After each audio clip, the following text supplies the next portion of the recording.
Hammaga salom. Bolalar uchun mo'ljallangan o'yinchoqlarni ko'pincha xavfsiz deb o'ylab, ularni sotib olamiz. Ammo ba'zi o'yinchoqlar jiddiy xavf tug'diradi va ularning ba'zilari butun dunyo bo'ylab taqiqlangan. Bugun sizga aynan shunday xavfli o'yinchoqlarni tanishtiraman. Ular nafaqat salomatlikka zarar yetkazishi mumkin, balki hayot uchun ham tahdid soladi.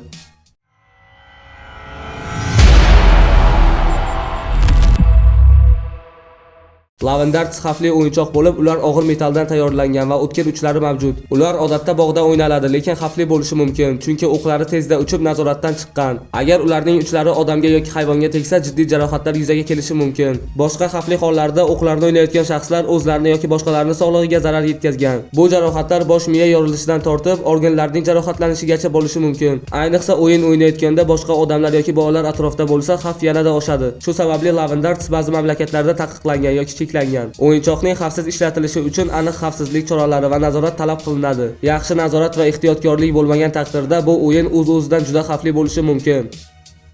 Clackers bu ikki og'ir plastmas yoki metall sharlarning zanjirga biriktirilgan o'yinchoqlari. Ular tezda urib, qattiq ovoz chiqargan holda bir-biriga uriladi. Clackers juda xavfli, chunki ular tezlik bilan urilishi va tezda nazoratdan chiqishi mumkin. Uni o'ynayotganda yuzga yoki boshga tegishi mumkin. Bu esa jiddiy jarohatlarga olib keladi. Ko'pincha bu o'yinchoqlar ko'zga yoki yuzga urilib shikastlanishlarga sabab bo'ladi. Clackers bilan o'ynashda qo'llar, barmoqlar ham jarohatlangan, chunki ular zanjirlar orasiga siqilib qolgan va sharsimon qismlar odamga urilgan. Ba'zi mamlakatlarda bu o'yinchoq taqiqlangan, chunki ular bolaning xavfsizligini ta'minlashda katta muammolarni keltirib chiqaradi. Shu sababli bu o'yinchoqning ishlatilishi ehtiyotkorlik va qat'iy nazoratni talab qiladi. Metal shuriken bu o'tkir uchlari bo'lgan kichik va yengil metal o'yinchoq. Odatda jang san'ati yoki o'yinchoq sifatida ishlatiladi. Ular o'zining 3 ta yoki ko'proq o'tkir uchlari bilan juda tez uchadi va maqsadga zarba berish uchun mo'ljallangan. Shurikenlar juda xavfli, chunki ular tezlik bilan uchib kuchli zarba berishi mumkin. Ularning o'tkir uchlari terining yirtilishi, ko'zga yoki yuzga urilishi va ichki organlarga zarar yetkazishiga sabab bo'ladi. Shurikenlar nazoratdan chiqishi mumkin, ayniqsa ular uzoq masofaga uchganda. Ba'zi mamlakatlarda xavfsizlik nuqtai nazaridan taqiqlangan yoki qat'iy nazorat qilinadi. Bu o'yinchoq bilan ehtiyotkorlik va diqqat bilan foydalanish kerak.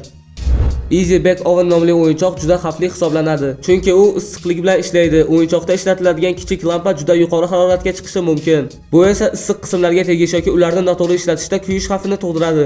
Bolalar bu o'yinchoqni ehtiyotkorlik bilan ishlatmasa, pechkadagi issiqlikdan zarar ko'rishadi. Shuningdek, o'yinchoqning ichidagi qismlari kichik va nozik bo'lib, bolalarga zarar yetkazishi yoki o'zi xavfli tarzda ishlatilishi mumkin. Shuning uchun Easy Bake Oven o'yinchoqdan foydalansangiz, doimo kattalar nazorati zarur, chunki o'yinchoqning issiqlik manbai bolalar uchun juda xavfli.